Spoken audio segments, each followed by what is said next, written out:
few extra points that I'd like to, touch on.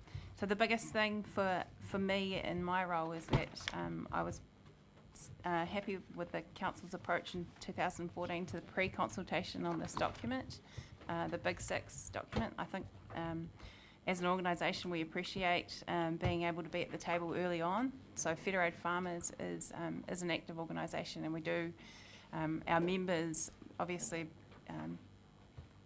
regional council decisions have a massive impact on them, so being able to be a part of even at the ideas stage is very helpful. With regard to rates, we note that there's an average for rural ratepayers that increase is almost double, the average around 6%, and I guess where the concern is, if you follow the rate increase for the urban or the average rate, it's if an ongoing increase of around 6% each year will be a significant rates burden for rural landowners. So we ask that the council keep rates as low as possible. And we also strongly support the extensive use of targeted rates that the council provides. I've just got a point with regard to the Napier-Gisborne rail line. In the submission, I noted that we supported the council putting money towards that initiative, but since then the Wairau province have approached me, and we'd like to retract that support. So we think that the money's better spent on the roading. Just would like that noted. But we also we really reiterate the importance of roading in general to rural communities. So it's a vital connection for us. It's an integral part of our rural success. And then just our other biggest comments with regard to the biodiversity work and also TB funding. So we noted that there's 40,000 proposed with regard to the biodiversity strategy, and we'd very much like that to continue. We've seen some good work there, and we think that it's necessary for council to continue to fund that. We do, however, question whether or not the amount allocated is enough, given that implementation hopefully is on the cards. And TB funding is one of the biggest issues, and Jean and a number of other members have rung me confused and asked me to explain specifically what's happening on their properties, and I have to. It's a bit of a nightmare, and that's why I think it would be great if the council could take a proactive stance and make sure that there is more active and targeted consultation, so that landowners are aware of what's going on and have a chance to feedback and to like as Jean has. And then the final point was with regard to the document itself. So I thought it was structured really well, but we do have some concerns with the transparency of the information that was provided. So the financial information provided in the supporting document, it's not to the same high standard that we see of other councils. So the Hastings District Council, for example, if you have a look at their financial tables and how they've provided their information, it's way more clearer in terms of where we can see where the money is going to. And I think being in my role and having to answer questions from members about what things mean, having a benchmark like that where you can fall back and refer to information like that is really good. So perhaps the council might look to head that way in future years. Okay. Questions that will generate a couple. Councillor Grant. To you, Jean, thank you very much for your submission. I understand your issue. We all hate paying for things that we don't think we're getting. So Mr. Ailey has answered, given an answer to it. What I am wondering, and it's probably a question to both of you, is this a communication issue? Are we getting the communications to our farmers to tell them what's happening and how it's happening? Is that not happening, or are we getting it and our farmers not reading it? What's happening here that we have one understanding? I think you know, when you get a letter, like we got these 2 letters, like I said, which said, you know, that we're going to have to do our own possum control, and then we see statements were saying that Animal Health Board is perhaps still going to have funding for the next year, for 2016. So, and this was done in 2014. It's like, where are we? And so then we did have talk to Campbell Leckie, came up to a meeting, I think it was in the end of November last year. But Campbell just stamped his foot and said, because quite a few farmers said, right, then we will do nothing. We'll just sit here. And he said, right, we'll take you to court. So that got nowhere, you know, apart from him being thrown out onto the air just about. So that attitude is not going to work. And I think it is that you need to be much clearer as to what exactly we're going to pay individually and what you're going to pay. And I understand what Mike says about the rooks and the rabbits. I don't think anybody's been in near any rabbits for 20 years, and I don't think there's any rabbiting been done, that's for sure. But, you know, there's the odd rook here and there. But you can understand that, but that doesn't, I don't think $1,166 a year on top of what I'm going to pay for somebody else to do it is fair game. Councillor Hewitt. Thank you. I have a question for Coralie and the Federated Farmers submission, and I'm just wondering if you would care to elaborate on your tourism, which is quite a key debating point, and you've made some pertinent comments on the rural sector's thoughts on that, or your members' thoughts. Yeah, so I think Will, our president, was canvassed by Hawke's Bay Tourism for support for additional funding, and while we do recognise the importance of tourism to the district, we think that there are some, I guess, in the primary industry who are better placed to pay for that. For example, the viticulture industry, because, I mean, obviously, while tourism helps the community as a whole, if there's a requirement for contributions to be put on a general land-based levy, it's those with the higher land values that obviously contribute more. So we think that it's more fairer for the charges to be targeted to those who will directly benefit. So we think maybe council needs to have a bit more of a step back and look at, rather than a widespread charge or a rate like that, just a bit more of a consideration of how who they think will benefit, and also if is there a way that we can perhaps recover the costs in a more fair way. We're out of ammo. Sorry, we're out of time, but thank you very much, both of you, and you've given us quite a bit of food for thought there. Thank so you, Mr. Chairman. Thank you. Trip down from the hills has not been wasted. There you go. Right, it was good actually. It was only 50 loading trucks. It wasn't bad at all actually. Well, we're trying to do something with that too. But Thank you. okay, well, we will be in touch. So thank you.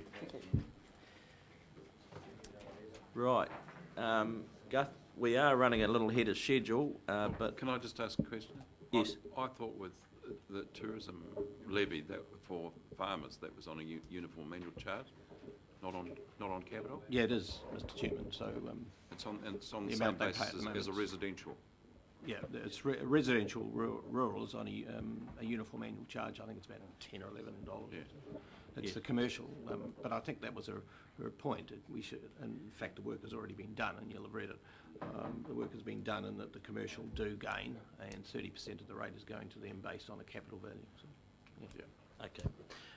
We are a bit ahead of schedule, but if you're comfortable to perhaps come up a bit earlier, Mr. Halliday, that would be much appreciated.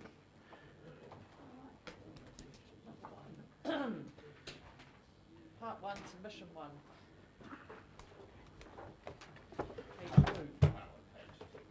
So, does that mean Mike's the first one in? Yeah. Very efficient. Yeah. Okay.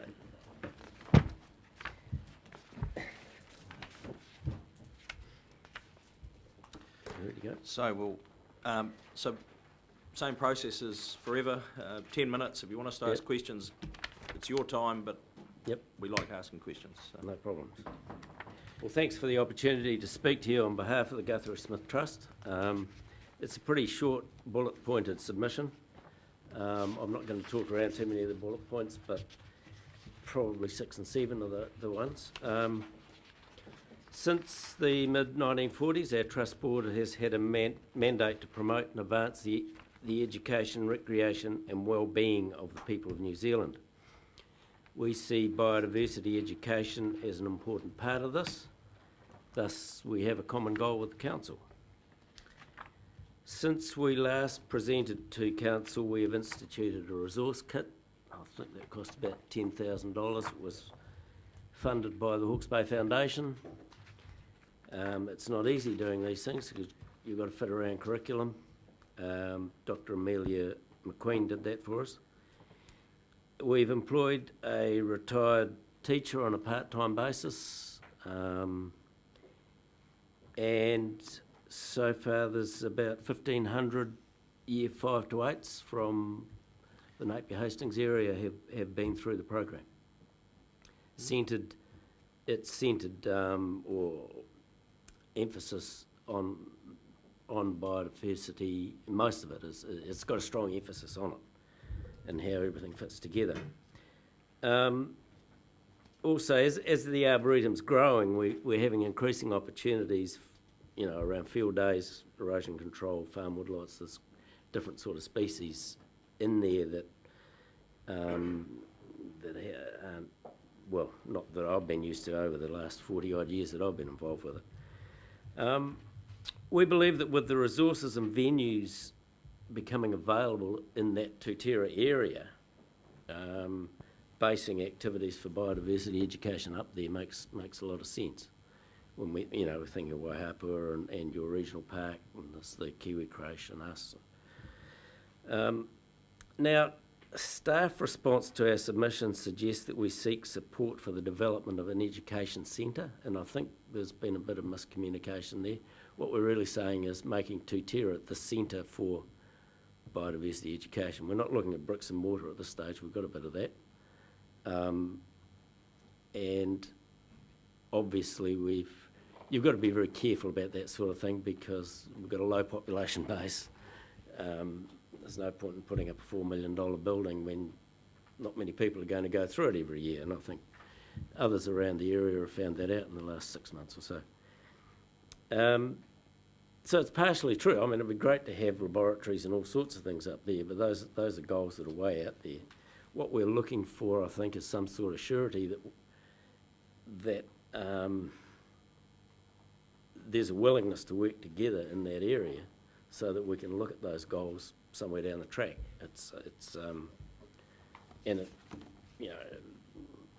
The funding for that, that's, who knows, there could be sponsorships, joint ventures with other operations. But as I say, it's a way down the track yet. It's a matter of making things work. So the first step towards this, we believe, is to actually work with the council to help achieve it. We're meeting with Stephen Cave in about a week or a few weeks to look at how we can work together around Conservation Week, pooling our resources and doing that sort of thing. It's making sure that we don't duplicate what scarce resources there are, especially as the clientele, the number of people, the foot traffic. There's no point in having half a dozen of these education schemes scattered all around the place, with a few people every year availing themselves of it. So let's work together and do it. So in conclusion, I guess I'm saying we're there, we've been there since the 40s and we're not going anywhere. Obviously we're planting trees, so we remain to stay. We're 2 years into a biodiversity education program. Our biggest threat is the duplication of limited resources and, for want of a better word, clientele. Between us and the council, we've got the resources, we've got the expertise and we've got the venues, so let's make something happen. And we'd be happy to sit down and talk with relevant staff to achieve it. Thank you. Councillor Scott. Thank you, Mr Halliday. For once, no money. Not at this Just stage. cooperation. Yeah. How close are you working with EcoEd to get this single vision of an education, environmental education facility, well, not facility, but delivery in that area? Well, we're well aware that EcoEd are retrenching somewhat. We're currently, when we've got groups staying up, schools staying up there, they're doing half a day at our place, half a day at EcoEd, or one day at Tutera and then going up to the Kiwi Crash, that sort of thing. We're certainly working in together. Do you see going forward a closer relationship tying in, say, Council, EcoEd and Tutera? Absolutely. Into delivering Yep. a coordinated Yep. service? Thank Yep. you. Other questions? I've got one. The 1,500 odd school children, you say it's up there where I live at Guthrie Smith's, down there. How many are coming south from Waddle, if any? Untapped market, sounds like to me. Yeah, I think there has been a school, but I'd have to check that up on that with George. But I think there has been one from in the last 3 or 4 years coming down the road. Yes.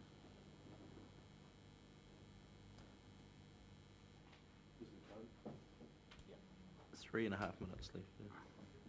Mr. Halliday, you've emphasized a number of times in your comments the desire for closer collaboration between our council and the trust.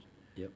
I'm a little unclear as to what has stymied that in the past. I mean, what are you basically saying that consultation between the two parties has been inadequate or ineffective, or I'm not quite sure what you're saying here.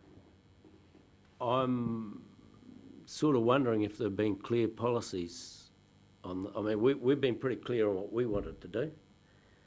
We came with a proposition a few years ago, and perhaps we hadn't done our sums properly, and didn't get anywhere. But I guess it's about policies, isn't it? And the biodiversity one is pretty new. It has an education component, and we see that we fit pretty well together. So what I'm saying here is let's work together and achieve something. We can sort of talk to staff members, and we've done all that sort of thing before, but unless there's some clear policy and they're directed towards doing that with us and made the time available for them to do it, it's not really going to happen if it's just another good idea. Councillor Scott. Follow up on that, Mr. Chairman, the biodiversity strategy, you are fully involved in that, and you're supportive of the concept of the coordinator to see that? Yeah, I mean, from our point of view, we think that perhaps it's a wee bit narrow and just, well, not just, but a huge emphasis on Indigenous biodiversity, and we almost, that train almost left the station 200 years ago. So there's a much wider biodiversity that we've got to look at with all the exotic flora and fauna that's come in the last 200 years. And it all fits together, and we can make it work together. We've got tuis that depend on flowering eucalypts to get through the winter time.